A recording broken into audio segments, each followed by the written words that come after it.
Okay, here we are, Matthew Russell Lee, Inner City Press, here at the Southern District of New York Courthouse. Today, Tuesday, November 11th, 2025. Now, we have some legal news from yesterday. These involve, number one, on the Crypto Bros trial, the mistrial that we covered for 3 weeks until Friday. The mistrial came out and we put out the book, Crypto Bros Mistrial. Code is Law Lives On. Well, on Monday, the sides wrote in a joint letter. The government wants to put them back on trial in February, late February, and the brothers say you don't have to choose a date now, but if you do, it should be late April or after 2026. But that's it for now. We'll see. We'll see whether they actually proceed. There's also, in Congress, there's talk about the market structure bill. There's a lot of moving parts here. And whether DOJ, when the time comes, wants to go forward after the debacle of the mistrial, maybe they present it differently. I don't know. Okay, in other news, we're covering the Alexander brothers. It's a bit sleazy. There's 3 brothers. They're in the MDC. They wanted a lot of stuff sealed, and on Friday, I didn't actually report it at the time because I left it up to the judge. Put in a motion to unseal. Well, Judge Caproni, to her credit, docketed the motion and has said their bid to unseal is denied, and they have to rethink and unseal by Friday. So we'll see. We'll be reporting on that, but we put that up. We're reporting a lot on habeases. I'd mentioned it, but there's one in particular. There's a man from Ecuador. He was here and he lost most of his attempts to stay in the country. He's blind, though, and they picked him up last week and they've moved him to the Orange County Jail. Yesterday we covered it, and it emerged that he doesn't have his cane. They didn't give him his cane, they gave him a walker, which might seem fine, except it's one of those white canes, it seems. Tap, tap, tap to figure out where you're going. His son is in Delaney Hall in New Jersey. He's in Orange County Jail in Goshen, New York. There's some attempt to reunite them. He has a hearing on Thursday somewhere here in Lower Manhattan. It's unclear. And then there'll be an SDNY hearing that we'll cover. So we're covering that one.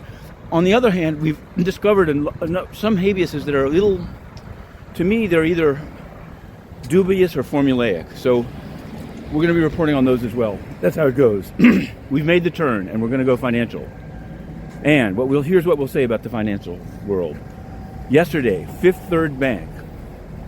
These guys are really some piece of work. They didn't respond for a month, and when they did respond, it was quite nasty. A guy called Calla Gibson, their EVP for corporate responsibility.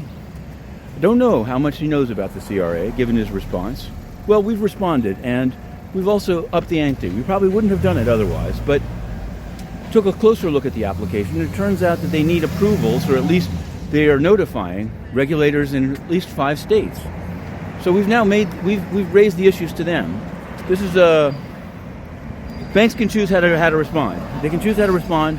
There was a recent bank in the Midwest that said, you're right, we have disparities, here's what we're doing to try to receive them. That's one thing. When you try to go nasty, when your record doesn't justify it, this is a bank that made a huge screw-up loan to Tricolor. Maybe it's more than a screw-up. I don't know. I'm going to find out more about Fifth Third. I've just decided to do that. We're also on another level, very specific, very concrete. Toronto Dominion is a bank that's closing 51 branches. They already closed 36. Now they're closing 51. We've commented, and we'll see where that one goes. We're going to look into the specifics. 7 are in New York, but they're also in many other states.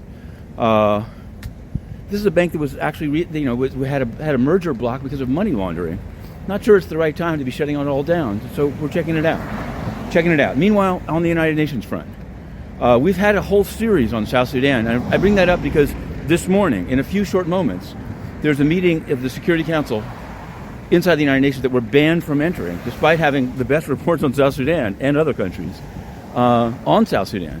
And I think we're going to take a look at Funka Info on social media, on X, because we're going to be live tweeting the Security Council with the photographs we've received of the big shots, Tony's cronies, putting together double-wide trailers, taking 2 huge cars, while the locals get fired. And the government's turned against them, and nobody knows. They just go on speechifying. Well, that's a scam, and we're not also banning the press as a scam, and we're not going to put up with it. Here we are, Inner City Press going in. Watch this space.